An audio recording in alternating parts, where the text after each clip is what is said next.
please. What is up, you guys? It is Eric from the Anabolic Aliens. Today we're here to talk about how you properly set up your calories, set up your diet, so you're going into a lean bulk or a clean bulk. So what we're going to do is first, for a few weeks, you're going to set your calories at your maintenance level. And there's a few different ways you can do this. You can go online and use a calorie calculator, or you can use a bunch of formulas yourself in order to figure out how many calories you need to be eating in order to maintain your weight. And what you're going to do is follow this for about a few weeks. And keep in mind, guys, for protein consumption, you want to keep it at about 1 gram per pound of body weight as a minimum. Now, every person is going to have a different way to metabolize carbohydrates. So depending on your personal, you need to know yourself and how many calories you need to consume via your carbohydrates. So you need to make sure that is all in check before you progress any further with diet. So after these 2 weeks are up, you gotta figure out how many more calories you're gonna be eating in order to put on some quality mass without gaining a bunch of fat along the way. So what you need to do is determine how long you have been lifting for. So if you've only been lifting for a few months,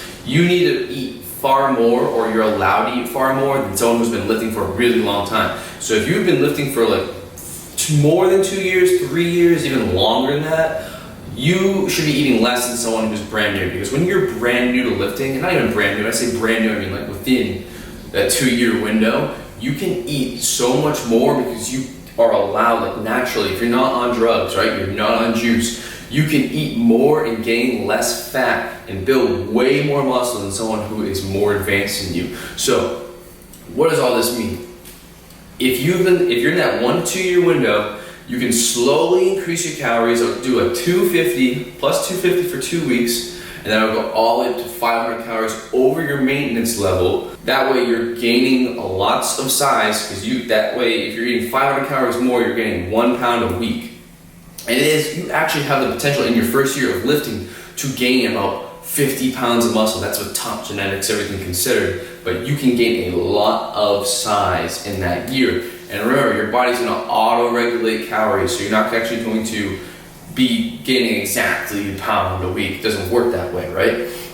So now, if you're over that 2-year window, what you're going to be doing is only increasing that caloric amount by about 250 permanently. And the reason being, guys, is if you try to go for a full pound a week, you're going to gain a lot of weight, and it's not going to be very good. So you want to eat just slightly over your caloric maintenance amount, and you want to make sure that you're getting your protein goals. Make sure you're eating carbohydrates. No matter who you are, you also want to make sure your calories are coming from good sources. Don't eat like crap. Don't go out on the weekends and get pizza and and eat like 1,000 over your caloric amount. It screws up everything you've worked for over the whole week, so keep that in mind. Now let's talk about something a little bit more specific. Now on your off days, so if you have a 5-day split, it means you have 2 days off. On those 2 days off, what I want you to do is only eat your maintenance amount of calories.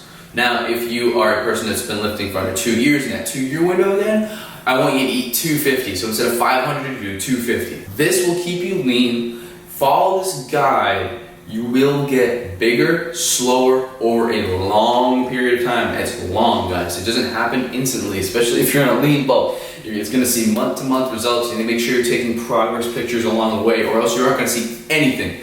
So make sure you do that. Make sure you do your weigh-ins. If you have any way to test your body fat, also make sure you're doing that as well, so you can keep track. Write everything down. Track it in your calorie counting app. You can portion control, but it's much easier, guys, to just track your calories. We have so much technology now, like MyFitnessPal and other calorie counting apps. You should have one by now and know how to use it properly in order to get where you need to be. So I'll see you in the next video, guys. I hope this was super helpful for you. Make sure to sign up for some online coaching. If all of this is still confusing to you, I can definitely help you out with your diet. I'll be more than happy to set it up for you, okay? So I'll see you guys in the next video. Peace. What is going on, you guys? So today we're going to talk about upper back rounding on the deadlifts and how to fix that. But it's going to be a little different than some of the videos you see talking about upper back rounding, because I'm not going to be talking about